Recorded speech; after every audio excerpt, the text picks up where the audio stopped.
Kung ikaw ay na-hostage, remain calm, be polite, and cooperate with your captors.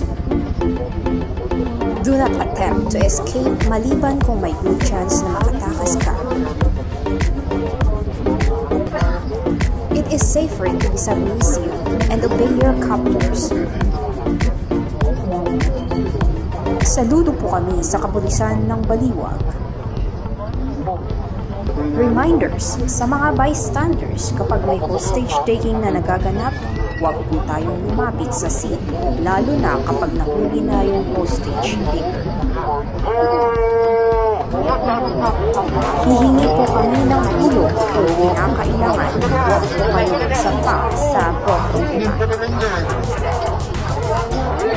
Huwag po tayo masyadong marites. Paano kung may bomba pala? Isa po na lahat. Unahin ang kaligtasan, huwag ang chismis.